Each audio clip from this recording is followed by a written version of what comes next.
Come on.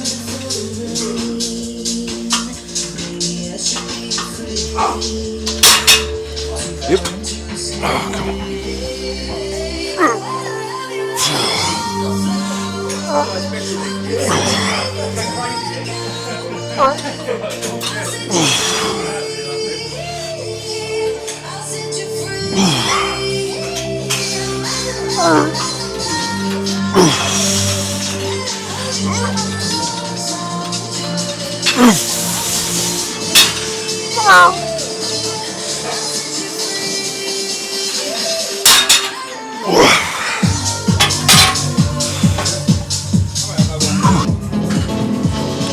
Sometimes I find when I'm curling, I prefer no trainers on, just feel a little bit sturdier.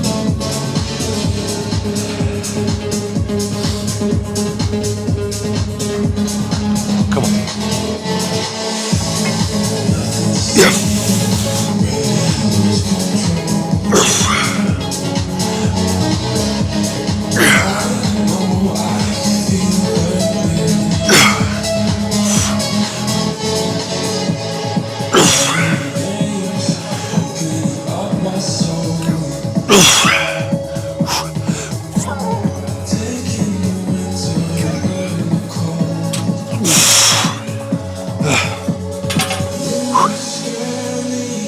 Good set.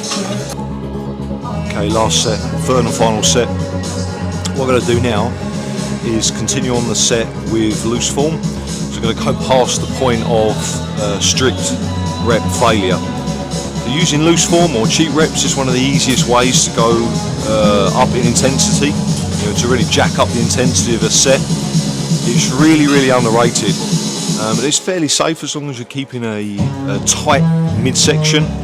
So as you're coming up into that kind of arched back position, your glutes are tight, and that will keep your back a lot safer. It's very unlikely that you'll damage your lower back doing that. If you're loose, then there's a much higher chance. But yeah, this is a really effective way of hitting the biceps. It's very challenging.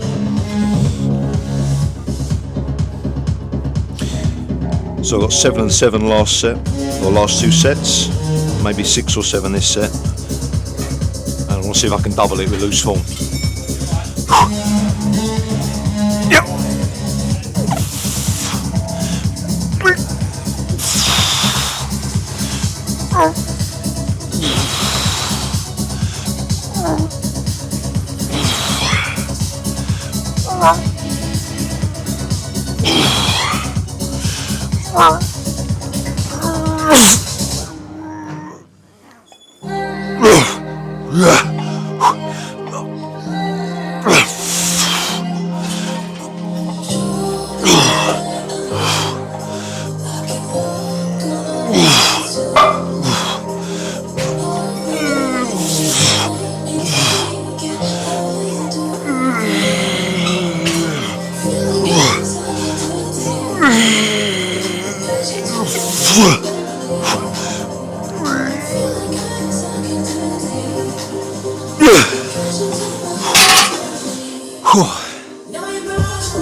Oh yeah, that was a good set.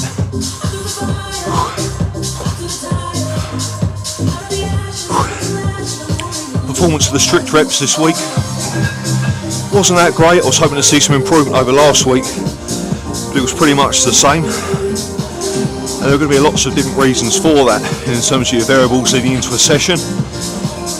One is the layout of my program is probably not effective. I'm trying to fit everything in a 5-day period, so it's only inevitable that by the end of that you're starting to incur a lot of fatigue. Even though the muscle mass that you're training is different, it still builds up on the body. It's going to have a knock-on effect on your performance, so that's something to look at. Maybe if I can amalgamate some of the sessions together, add in a few more rest days. It's difficult because of the work schedule that I'm in, 4 on 4 off. You've got a 5-day period that's really being maximised. But maybe toying with the idea of going back to maybe a full body or something similar to that, but we'll see. Another reason is poor sleep. and lack of appetite. As I said in one of my recent videos, taking some painkillers for some headaches. Recently cut out caffeine again, so getting the withdrawals from that. And I've used some painkillers to help with the headaches, and that just makes you feel a bit weird. My stomach's not in the best of health, to be honest, so the ability to take in a lot of the nutrients and the food's going to be affected. Your ability to eat a lot is going to be affected as well, so that can all have an impact upon your performance. So you really need to look at your sessions from this kind of analytical perspective and work out why something's not working the way it should do, and you're seeing the kind of progress that you expect to see. Then again, on fairly low rep ranges, it's quite difficult to add those reps.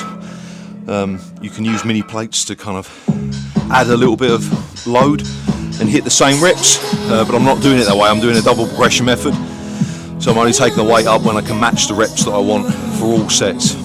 And you have to be patient when you're doing it that way. So it's my big tricep movement now, full up from the curls.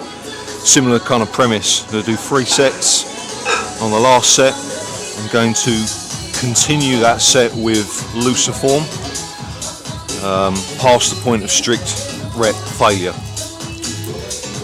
So the belt that I'm using here just makes it easier for me to lift large loads. As soon as that weight starts to come up close to body weight, then you're going to be at a real disadvantage. You're going to find it hits your stomach more than your triceps. The amount of energy that you're going to need to utilise to keep yourself stable and grounded, it's just not worth it. So you use the plate here to basically weigh you down, and that's a really, really effective way of using more weight on the push down. As you can see, it's a fairly decent amount of weight for the triceps, and I've seen a lot of improvement as a consequence of doing these. So the grip that I'm using is the U-bar. Before that I was using a V-bar. It feels really good. It's got these nice little sections here that you can push your little finger against, so you don't have to worry about slipping off. Yep.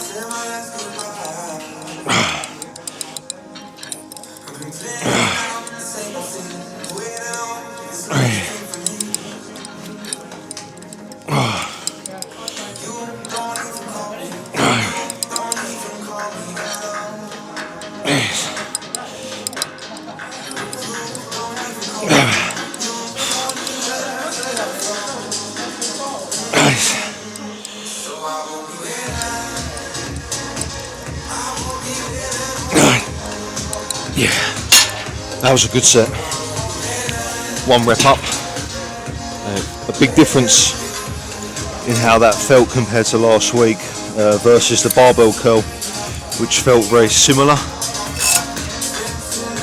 Yeah, nice. Arms is the last day of the routine for me. It's day 5, and this is the last day of training before I go back to work at the night shift. But consistently, the last few weeks, it's been rushed. I haven't been able to fit all the work in that I wanted to, which is problematic. So I need to go back to the drawing board again, as I said earlier, and kind of think of a way around this, because I don't beat myself up because I'm trying my hardest to get the work in. It's just that I don't have as much time as I would like, and that's really, really important when it comes to designing a program. You have to be realistic with yourselves and design something that you're able to do consistently. And I think for myself, I'm definitely a lot harder on myself and perhaps a tad overzealous with my program design than so I would be with a client. I see this as experimentation, and I tend to kind of set things maybe that I haven't got time to do consistently. Some weeks will be okay, but others maybe not. But you need to set your program based off your worst week. That's really important, and then you can be consistent, and you're never going to have any problems getting in and doing the work you need to. Some weeks you can, but some weeks you can't. It's no good. Yeah, sure, you can cut volume out, you can amalgamate sessions, but it's not quite the same. It's better to have something consistent that you can guarantee doing. So I think it's time to sort of head back to the drawing board and think about a plan around this. I mean, I've got the 2 basic movements in here, which are the most important, but I'd like to do a couple more isolations. Then again, I do extra arm work on the shoulder and back session. It's very effective arm work, so it's not the end of the world, but I just don't want to be left with spaces on my training log. I think that's pretty much the issue that I have. I just don't like it. All right, so going into my last set now, guys. This is where I'm going to continue the set on past the point where I reach strict rep failure. Again, really underrated technique here, guys. It works just as well on the triceps as it does for the biceps. Come on. Yes.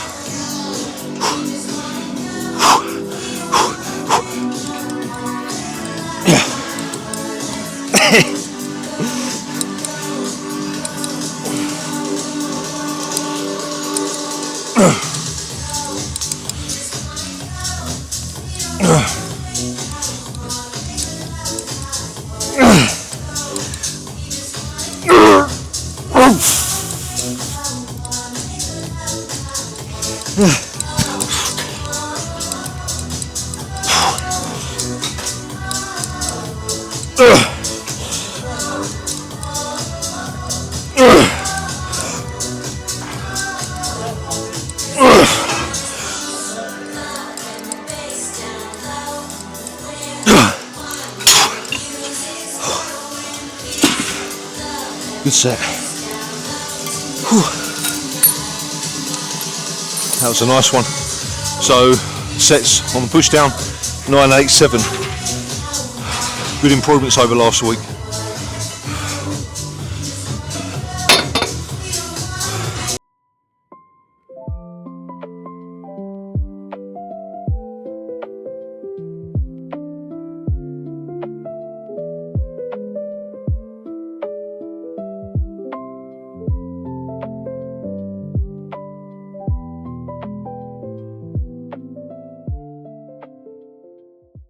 Okay, so I'm just going to pack my dinner for work, and it's really that simple when you meal prep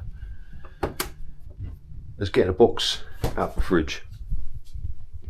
So that contains all my macros that I need, 30 grams of protein give or take, about 60 grams of carbohydrate and some fat. It's that simple. I've got some fruit already. I'll have to get something else as well, a snack maybe for the way, a wrap or something, or a roll. That's it, guys. So you know, you've got to put the effort in. When you get a little bit of free time, try to force yourself to get some prep done, because it makes things a lot easier when you're working, when you haven't got time. If you don't prepare anything, then your options are very limited as to what you can have out and about, depending on your situation and where you work and your hours. So just try to put in the effort where you can, guys. It's just cooking up a quick meal. It's 3 o'clock. Kind of just woken up, got a few things to do before I leave for work. Just cooking some eggs, 4 eggs. I'm going to do some toast with a little bit of olive oil. That's it. Hot sauce. You know, you might be thinking, well, how can you do this on a diet? Really, really simple. Okay, you have 1 whole egg and then egg white. Buy it in a bottle. Multi-pack bottles. Don't use butter. And then, you know, for the meal at work, just don't use full fat soft cheese. That's it. You know, use a lower fat alternative, or cottage cheese or yogurt, something like that, to give that creaminess without the fat. The beef's already lean. It's really quite simple. You should more or less eat roughly the same in terms of your types of food, so you can, you know, get used to prepping certain foods and get, you know, productive and effective at it, and do it quickly, and then just manipulate the macros within those meals, depending on whether you're bulking or cutting. Obviously, when you're bulking, you're going to be eating more volume of food anyway. Your frequency of meals may be higher. I think that's a big misconception, this notion of eat little and often, especially when you're on a diet. That is not a good way of doing it. If you're not satisfying your appetite, you're going to get hungry, and food's always on your mind. So there's never any time during the day where you're satiated. So you're essentially doing it on hard mode. You're having to fight temptation for longer. Whereas if you keep your frequency of meals lower, but have very large meals, there's at least a few hours after when you eat that you're full and you don't want to think about food. You don't want to have another meal because you're satiated and you're satisfied. So it's a little bit easier to do. That's a big misconception that does a lot of people in. So something to bear in mind, guys. So basically putting the lid on just to speed it up. They're pretty much done really quick. There's something really satisfying about eggs with some olive oil drizzled on top. Really, really nice.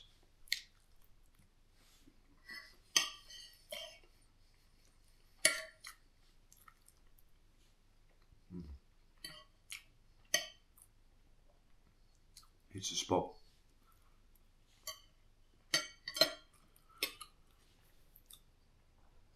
So if you're working nights, where possible, really try to fill up on your calories prior to going to work if possible, or the first half of that shift. Because as the night goes on, your temptation to consume foods that you shouldn't as a coping mechanism will increase massively. Your inhibitions go down, so you're more likely to consume things like chocolate, sweets, junk food as a way to kind of get through the shift. And yeah, of course, people do that on every day at work anyway because of the stress of it.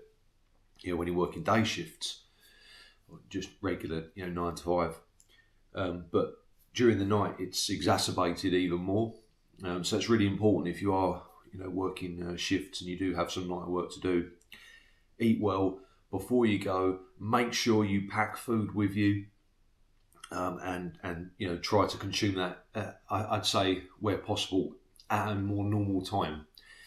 So I don't really eat anything sort of heavy after 12, 1 o'clock. That's the latest that I sit down and I'll have a meal, because as well it just makes you more sleepy and sluggish. It's difficult. I just kind of imagine that that's the time I'm usually sleeping, therefore I wouldn't really be eating anyway. But when I get home, I have to eat well to counteract, obviously, the fact that I'm going to then be going to sleep in the morning anyway, or at some point during that day. So it's not easy to manage. You will find your temptation to consume sugars and chocolates goes through the roof, just as a means to kind of keep you awake and make the horror of it all a little bit more manageable. It's the same with coffee as well. It's been difficult to refrain from coffee because it just makes the whole thing a lot easier. Thus far, touch wood, it's been good. I've been managed. I have been able to do that through discipline.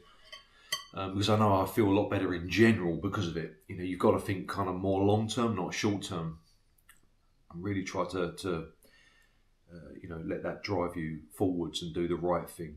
And it's the same as sweets and chocolate and stuff. Pack a few things with you. Pack a couple of small sweets, or a small sort of celebration type chocolates, or something that's half decent. Some fruits. Some chewing gum, just if you are on a diet, to help with that appetite, so you forget about food, whatever it may be. There's loads of products out there, guys, that are lowering calories and will help you out as someone that's trying to stay a little bit more healthy or drop body fat. Products are out there. You just got to make sure that it's in your bag and ready, and you're not, going to the vending machine, or you're not ordering a takeaway, because it's easily done when in the moment, and you kind of think, it's like drinking. If you drink alcohol, you're more likely to do things you wouldn't usually do. And it's the same when you're excessively tired, when you're on night shifts. You kind of just do what you need to do to survive. That's why I said earlier in some of my previous video clips, you go from flourishing to surviving. So during that period where you are surviving, make sure that you've got stuff prepared so you don't, go off the rails, basically. Really, really important to remember, guys. It's not easy. It's not easy, but with a little bit of discipline and a little bit of preparation, it can go a long way in helping you stay on track. My first night, I'll be driving a reach truck, 12 hours, 4 nights. The reason why I do nights, well, one, it pays more money. 2, it offers me the opportunity to train face-to-face clients on the days that I do my night shifts, so I can do just before or just after, essentially condense the sleep down, rather than missing out. The online work doesn't really get affected either way, it gets done, but the face-to-face work would suffer if I were to do days. On those 4 days, it wouldn't allow me to really train any clients, and it would be a real nuisance. So the weekly schedule doesn't get affected. I just condense my sleep down. So that's why it's tough. It is tough. It's really 3 days where you're locked in, and it's really hard. Because on the first day, I've had some productivity today. I did get a little bit of sleep in the afternoon prior to this. Probably a little bit too much actually. Kind of feel a bit foggy in the head. But then the next 3 days will be hard. You do tend to feel tired, very, very fatigued. Motivation to do anything is quite low. But then on the 4th day, so when I wake up after the 4th night shift, when I finish the 4th night shift rather, I've got that day to be productive. I can get a little bit of sleep and then go again. For any of you that do night shifts out there, when you finish a night cycle, I think it's really paramount to reduce your sleep after that last night shift, to maybe give yourself 2, 3, 4 hours at a maximum, and then wait up until that evening and then have a proper night's sleep. A lot of the guys that I work with, they'll sleep throughout that day, and then guess what, you can't sleep at night and your whole routine is thrown off balance. So I manage it quite well. I feel a little bit sluggish on that 4th day, obviously because of reduction in sleep, but then after that I feel fine. I'm able to go into that normal cycle with ease. So that's really, really important. Don't oversleep on that first day, or you'll just get stuck in that cycle and you're going to miss out. Sleep in the daytime is nowhere near as effective as sleep at night. Even if you're getting more sleep in the day, I just don't think it's going to be as good for you and as nourishing and as good for recovery as less sleep at night. Another issue is meal times. When you're eating, if you have a meal that's too big, you get sluggish, you feel tired, and your motivation to work goes down massively. And if you're on a sedentary based job like a reach truck, for example, or whatever it may be, you do tend to feel more sleepy, so you have to bear that in mind as well. So I'll try my best to condense the meals down into smaller portions, but it's difficult because obviously you only got a certain amount of break time as well. It's not ideal, and you have to navigate your way to the restroom or canteen and have the food and then come back, and the more frequency you do that, obviously the more time you waste in transition. So it's a very difficult balance to strike. My goal is to continue just to bolster up the online coaching and then drop a night, and continually just try to work on dropping the nights down until my income comes up to cover that loss. That's what I plan to do. I don't really want a career. I've never wanted a career. I want to be an online coach. I want to be a coach, and I've still got one foot in the door. If I've got one foot in the door, then I'm going for it.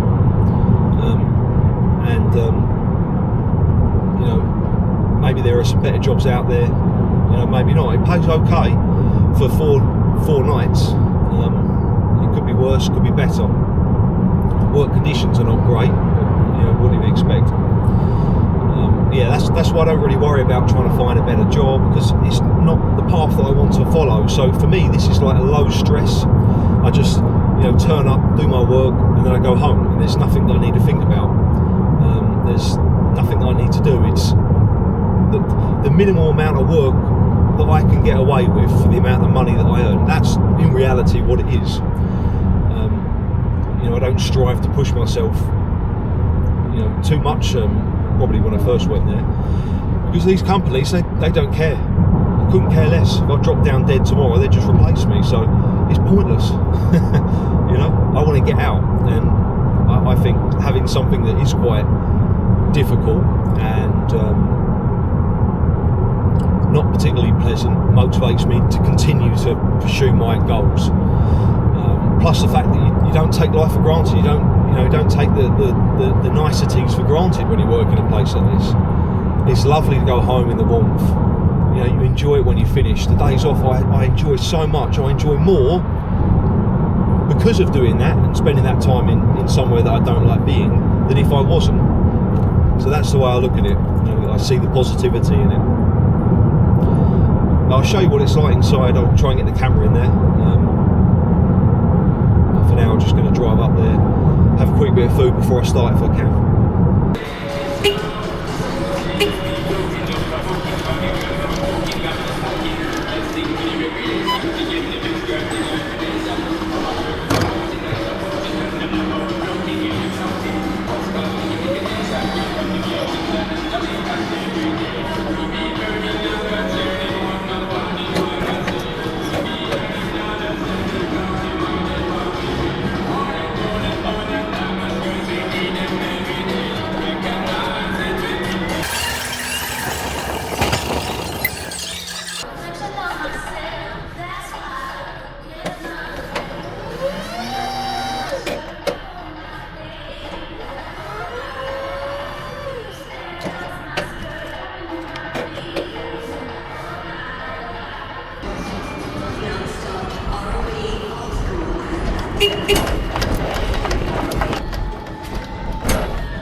Grind. No mate, this way.